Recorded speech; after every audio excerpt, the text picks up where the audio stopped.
We living in the scriptures of Revelation. They got us separating church and state. Welcome to Church and State, where we boldly take on the collision of two topics that often brings about energetic and polarizing discussions: politics and religion. You can't talk about it at the dinner table. It can get heated at the barbershop. But we're going to talk about it right here. I am New York State Assemblywoman Latrice Walker. And I am Reverend Dr. Robert Waterman. And together we are Church and State. Thank you so much for joining us. Reverend Waterman, how are you today? I am well. And the reason I paused that long is because I'm balancing between job, work, church, what's going on in society, about all the politics that are happening around us. Well, thank you. And thanks, everyone, for tuning in. I know there's a lot going on. As we had talked about, I have a new addition to my family.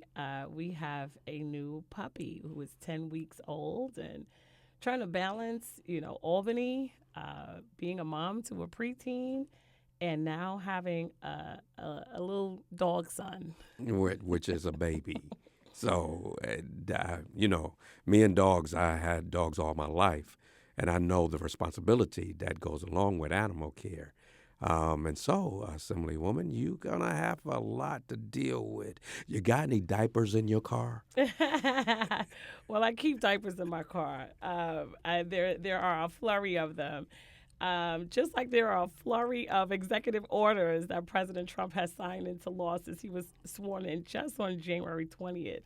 And so we have a lot of ground to cover in this episode of Church and State. So let's get into it.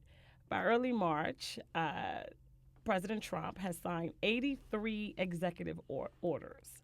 By comparison, former President Biden signed 77 executive orders during his first year in office. During the first year of his second term, former President Obama signed only 20 executive orders. All right, so President Trump's orders have stirred a lot of controversy, with critics saying that many of them are part of an aggressive effort to do away with diversity, equity, and inclusion programs, cracking down on illegal immigration, eliminating birthright citizenship, and freezing federal funding for programs that so many Americans have come to rely on. And as a result, there's a very real sense of fear in immigrant communities across the country. People are afraid to send their children to school. People are afraid to go to work. And the Trump administration is pushing sanctuary cities like New York City to allow ICE agents to remove people from safe havens like houses of worship. So, Reverend Waterman, riddle me this. Do you believe that federal agents, with or without a warrant, should be able to burst into a church and forcibly remove someone that they may suspect as being in the country illegally? And are you preparing for this scenario at your church? So let's go back, before I answer the ICE question, to go back to the executive orders, which is about managing the federal government, right? So looking at the numbers based upon what you just gave me, 83, 77, 20. So President Obama did not manage the federal government? I wouldn't say that. Here are my thoughts, right? And being in the legislature, the governor also has the authority to do things by executive order. One of the framers of the Constitution, they were sort of meeting in secrecy in Philadelphia, but they were sort of releasing, these Federalist Papers. And when folk were asked them questions, one of the founders says, well, I can't tell you what we are doing, but what we're not doing is creating another monarchy. And so the sort of synonymous, these executive orders, to king's orders. Whenever it is that you legislate and you're working with the legislative body, it allows democracy to prevail. So it's not necessarily saying everything that was done beforehand was done correctly. It is, I am working within the framework that the people are expecting me to work within, and that's in them electing a federal House of Representatives, electing the United States Senate, as well as electing a president and recognizing that each of these bodies have a sort of check and balance, of course, not leaving off the judicial branch, but a check and balance on one another. And so a lot of times what we're watching is the president just sort of pushing his agenda down everyone's throat without allowing the level of collegiality that we've come to expect from our government. But isn't it set up where you kind of direct the operations? Where are we going as the next executive body for the next 4 years? Which direction that you as the president want to see the America to go? So the numbers is just staggering. 77 in Biden's 1 year and 83 in Trump's 2 months. Biden even changed. Now, how come Trump and Biden managed the operations for federal government in their period of time within a year, and President Obama only did 20 executive orders in his second term? Now, these other white presidents are moving quickly in their terms.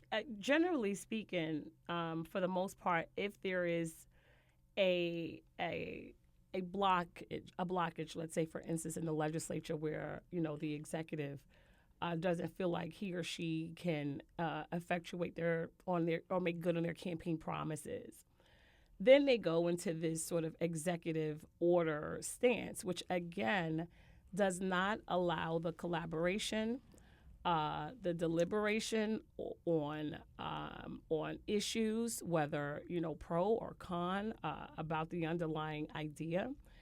And again, it's just not the democratic way. And quite frankly, the good thing about it, I guess, though, is the federal court provides a check and balance on executive orders. And quite frankly, one of the executive orders that President Trump is trying to come back again with was struck down in 2018 when the federal court of appeals actually issued a statement that President Trump's administration did not have the authority to issue an executive order withholding federal funding from sanctuary cities. And so, again, he's coming back to do something that was already declared unconstitutional. And so he expects, his executive order to be an unchecked, and quite frankly, I believe it's an abuse of his authority. But it was not an abuse for Biden. So it's not within the realm of executives to issue orders. But it is within there still has to be some level of a balance, right? Mm-hmm. Where it's like there's a reason for a legislative body. But let's double check it. So that means that Biden thought that some of the stuff that Obama did, he had to change. Biden thought that there were some things that, now, quite frankly, you can change executive orders from presidents going full back to the first existence of an executive order. So it doesn't necessarily mean that President, A, will automatically undo the executive orders of his predecessor. But that's what Trump did, right? Not all the time. Some of the things that he's done went against President Biden's executive orders, but he's going full back. We have seen previous presidents where he has, a lot of these sort of DEI, civil rights, executive orders that have been done. Is some of the things that we're watching. Some of the eradication of DEI and many of the federal programs. These were executive orders that were over 5 decades old. For me, it just seems as though that there is some hesitation, or when it comes down to black leadership, that we are afraid to move forward, to make changes. We just go along to get along. We play the house Negro syndrome. I don't know, can I say Negro and won't get judged by saying Negro? I think that history has taught us that whenever you use that terminology, that you should be very cautious. Okay. Well, we get along too much, I think. And so that's where I'm stuck at. And I know we need to move on, but I'm just stuck with the amount of executive orders which manages the operation of the federal government. And yet you thought that it was okay that the federal government was operating and doing what it done and is good for 5 years with Obama versus even Biden says, okay, 1 year, we got to change some stuff up in the operation. And then Trump, we got to change up some stuff up in the 2 months.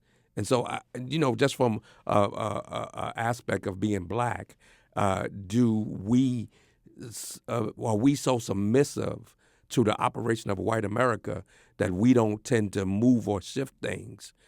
We just go along to get along. So let me say this. So one of Trump's first actions was the rollback of civil rights protections. Specifically, Trump revoked Executive Order 11246, which established requirements for non-discriminatory practices in hiring and employment on the part of the U.S. government contractors. President Johnson, Lyndon B. Johnson, signed this order in 1965 in the aftermath of the 1960 Civil Rights Movement. In addition to that, he also signed Executive Order 11246, which was a landmark action prohibiting employment discrimination based on the grounds of race, color, creed, or national origin. And he signed this executive order in 1967. So, and I can go on about, executive orders regarding federal contractors and subcontractors, which is a part of the Civil Rights Act of 1964, labor unions, educational institutions. And so many of these executive orders that he's doing, they're not Obama orders. He went back to Jimmy Carter executive orders. Okay, but if we go back to Jimmy Carter, but we had Bush and Bush, right? Before Obama got an order, you had all of these Bush executive orders from father and son. And yet there was nothing that Obama wanted to change from the Bush eras? Well, we could go back and take a look at the actual executive orders that Well, evidently you don't got to go far because it's only 20. President Biden did. Well, now Biden did 77. Obama only did 20. Okay, well, we can go back and take a look at the executive orders that President Obama undone of previous presidents. But I think that President Obama was more of a statesman. I think that what he did was he took his fight to Congress, and in many instances, he was successful. I'm not thinking because the first 2 years he had Congress and his House, and not a lot came out of those first 2 years. Well, we did and then get in the the next Affordable 6 Care Act. years, the Affordable Care Act that people are still having conflicts with today. Which people? People just for the health care, the whole system. It's not an act. It's a system that has to be changed.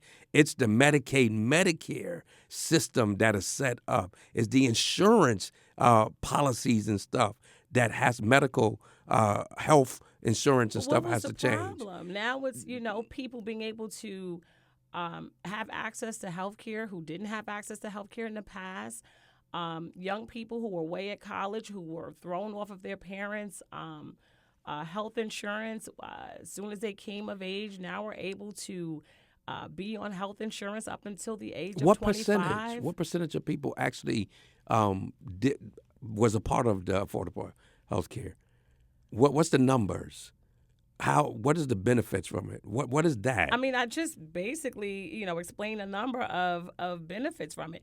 People are participating in the healthcare exchange. They are able to go into affordability as it relates Not if you have a job, you can't. You have to focus. In your job occupation, they give you health cares. And you're cornered into that pool of health providers. And then if you're unemployed, so it's like you have to be poor in order to get the affordable health care No, not plan of necessarily. Obama. If you have your own business, you can purchase health care on the exchange. And I also I remember that there were people who were actually even employed in their employer. Because remember, the key is if you like your insurance, you can keep it, but you still have access to participate in the exchange if you choose to. I get that, but I'm just looking at it. I don't think that affordable health care in his term in that first year was the key to success of an administration, because anybody could come and roll back the affordable care and change it. Trump could say it's Trump care rather than Obamacare. Many people have tried. Yeah. There are a lot of people who are upset because it was a requirement that everyone had to have health insurance. Mm-hmm. And so there were a lot of people who, and they started to calling it Obamacare, which it's not Obamacare, it's the Affordable Care Act. And What came out of Hillary Clinton, right? It came out of the Obama administration, who went to Congress in order to effectuate this groundbreaking piece of legislation, which probably is part and parcel to why it has been so difficult to undo, because it really allowed and showed that this was part and parcel of the will of the people. Mm. Okay, all right. Now, let's get into this DEI, this situation where if DEI would come into the hood, into Bedford-Stuyvesant, where my church is located at 828 Green Avenue. Not DEI. No, ICE. ICE. Let's go back. Sorry about that. We'll come back to the DEI because that was a question that was thrown up in there too. But the ICE situation, if ICE was decide and have I prepared, if ICE decided to come into Bedford-Stuyvesant into the Antioch Baptist Church, located on Green Avenue, that's 828 Green Avenue, for those who want to send ICE our way. They have to get past the Gates Corridor, the Roosevelt, the Marcy, the Tompkins. They would have to get past all of those complexes to get into the center of our church. And if they were to roll up in there, from my perspective, a lot of migrants have not migrated to houses of worship, just from my experience and looking at my congregational makeup, and from the time that they were dropped off, because the language barrier. There's a language barrier that has to be included in community in order for the migrants to participate within a religious institution. That's one. Two, the makeup of where they come from.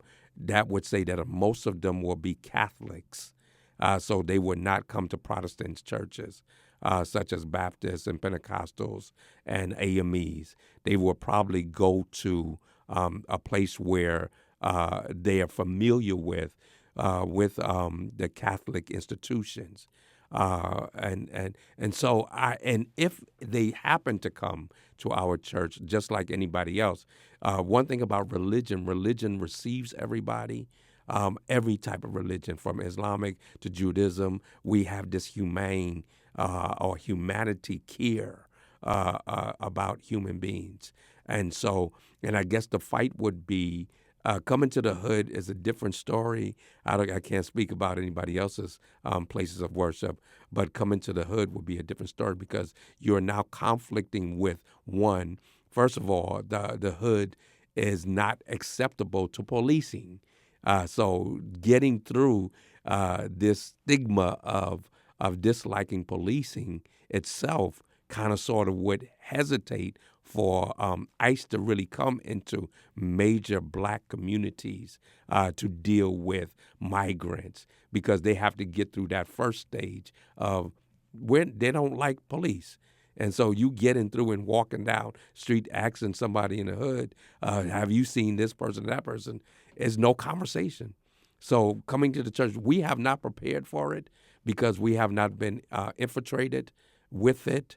People have not come into our congregation for any type of security or even help on that matter. We still dealing with those that are in our streets, from the Gates Avenue to the Marcy's to the Roosevelt, who are having children's trouble or job trouble or housing trouble. So we're dealing with the local issues of our community. So some of these local issues are some of the things, or dealing with some of these local issues are some of the things that triggers ICE notifications. You don't necessarily have to be a citizen in order to avail yourself of many of the different services that the city and the state provides. Mm-hmm. And in addition to that, you don't necessarily have to be a citizen in order for your child, who may be born in the United States, to, let's say, live in a NYCHA development or go to our schools. And so there is this sort of idea that most of the people who are being deported under this new regime sort of come from certain locations. But Jamaica is also on this list. Mm-hmm. The Dominican Republic, is also on this list. And when I say the list, I mean the list of sort of the highest number of deportations back to their original countries. And so this isn't just a Mexico issue or a Guatemala issue, but quite frankly, this issue is being faced for people who either have come here across the border or who came here with legal status, Mm-hmm. and while they are here in America, may have overstayed their visa and became out of status while being here. And I think that's two classifications of people that we're dealing with. We're dealing with those who've been here for a while, who did do the right thing, that came with legal documents, versus those who have not, who just was shipped here. So that's two different type of people with me that we're dealing with. The secondly thing that I want to discuss is if America or New York was taking care of its own people, then we won't have this major issue. I think the problem that's going on that I hear of, and the complaints that even those who are legally here is saying that they're not giving us, you're not taking care of us. If you're not taking care of us, we're still struggling with housing. We're struggling with food insecurity. We're struggling with jobs. And if we're struggling and then migrants come and they get access to all the social services, and we have to make a certain amount of money in order to get housing. We have to work a certain amount of hours in order for us to make ends meet, in order for us to get some of the social services, because they have a stigma on what is poor and what is poorer in order for us to get social service. So I think that there's been a disconnect between government, local government, who take care of other people and don't take care of their own. And these are the people that you shake hands with, that you go out and look for a vote. And yet that's why there's a lot of disgruntled people that don't even want to vote for our local electeds, is because they don't feel like they've been taken care of or getting the services that they need. Well, I never speak in absolutes because, there are people who are, getting services. There are individuals who are not getting services. There are migrants and or immigrants who are receiving services, and many of those individuals who are not. And so I think that, no matter who you are as an elected official, no matter who is within the boundaries of a particular district, a city and or state or country, you still have to deal with, individuals who are on the ground. Right. So are you guys dealing with those who you meet every day versus those who just got here? Is that being done? I think we're dealing with both. But you can't deal with both, because you got a population of disgruntled people who's angry with government for accepting those who come in, and they themselves are still suffering. But how do you take care of them? How do you spend over close to $7 billion? Where did that money come from? How did you get that money and only got paid back 200 and something million? Where did the $7 billion come from that legislation from city council all the way through said it was okay to spend close to $7 billion on migrant when you still got homelessness and all of that stuff and food insecurity in our own local community? That $7 billion for migrant services come from a pool of about $237 billion, which was generally the total state budget. But is it being wastefully spent? Because if schools are suffering, if churches have to pick up the responsibility to be food pantries, right? You have to turn your buildings into pantries, from food to clothing to holidays, from turkey to toys, that the churches are now responsible for, that they have to take care of their community. Then there's something wrong that you can find close to $7 billion to take care of people who just got here and then don't be able to take care of the people who's been here, and yet you're asking the partnership with churches and all of that stuff. That's why churches really don't even want to be involved in politics to the long run, because they see the disconnect between when you want the church to do it for free, but yet you want to pay other institutions to take care of other people, and everybody's getting paid, but not the church. But many of those funds will have also come through as food pantry funds for fighting and eradicating hunger. There were also a number of initiatives that I remember where churches were being called on to provide shelter. Yes, and let's talk about that. Churches were called on to provide shelter for the migrants. Did you know how that worked? That means that every person that signed up, first of all, government would come in. And then secondly, they would evaluate your building. Thirdly, if your building was not up to status for bathrooms and bedding, then you would have to invest. It was a reimbursement situation. That means the church would have to find money in order to bring up that space that they're using for the migrants up to standard for government, right? That's reimbursed. Secondly, it says every number, that means every bed you had for existing. If the policy or the program say 50 beds, if you did not get 50 beds, you only got reimbursed for a bed. That means that you transform your space for 50 bedder, and just 1 week you got only 20 people, right? You only got paid for 20 people, even though you transferred your whole space for 50 people, right? We don't control how many people come in. You, the government, ask us to open up our houses of worship for security and for those to keep them off the street, especially in the cold and all that stuff. And then this started in de Blasio's administration about the shelter situation and rolled over into Adams' situation. And yet we have to do this reimbursement policy in order. There's no money being made. Every food that you had to give accountable for, every bed you have to get accountable for. So who benefits? Well, Government, there again. There are still opportunities for operational resources. So you also would receive monies to hire staff. Yes. You'd also receive monies for sort of back office requirements that you have to do. And so at the end of the day, government you came out the same way you went in. Government, the church came out poor the same way they went in. There was no benefit.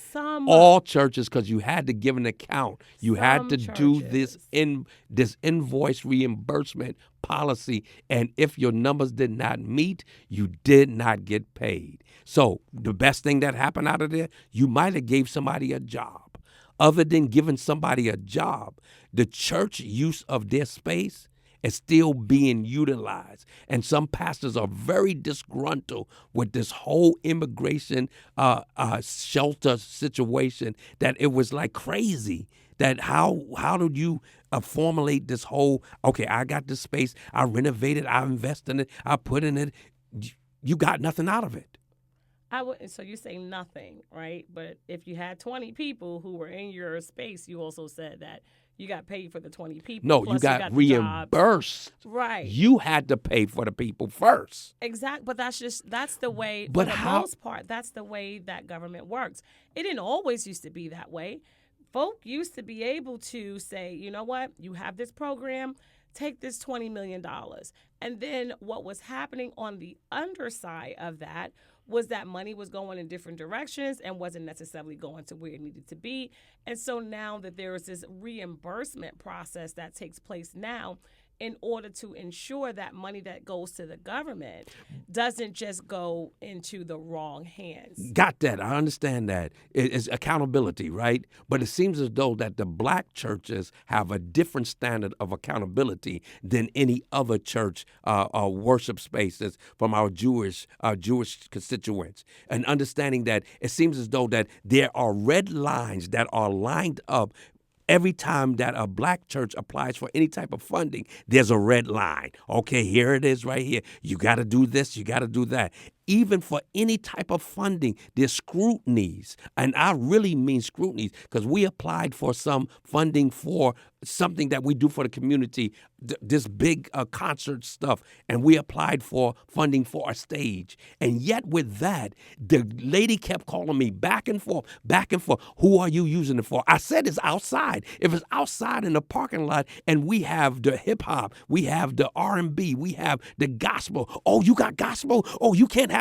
What is the difference? It's music. If it's gospel, hip hop, or R&B, it still serves a population of people. But yet anything that's related that they think, and this lady has been taking me through the ropes, and I'm showing her pictures, I'm showing her everything, giving her the information, and yet it seems like every chance she got, she threw up a red tape. This is government. But when it comes down to our Jewish brother constituents, they don't do all of that. How do we go? My kids can't go to a Jewish school, and yet it's still funded because it has to apply by the educational status of what we call New York, right? So how in the world that there's different standard on the black community versus the Jewish community or even the white community, that they live up to a different standard where black electeds allow this thing that you guys should be doing some executive orders. Y'all should have some executive orders.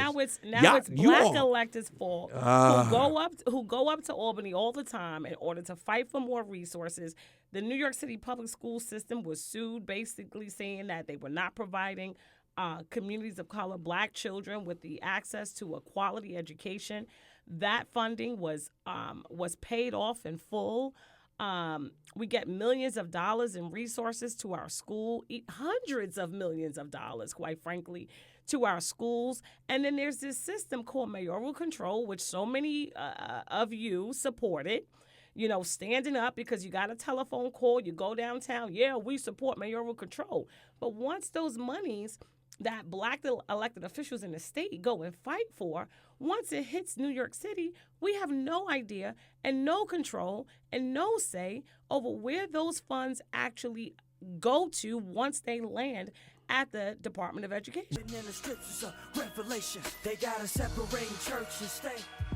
Thank you all for joining us here at Church and State, because together we are Church and State. Thank you again, everyone, for listening. Don't forget to hit the subscribe button. And in the words of Nelson Mandela, it always seems impossible until it's done. Thank you so much. Maybe I'm just rambling, but isn't it crazy that every time we lose and they win, they get richer?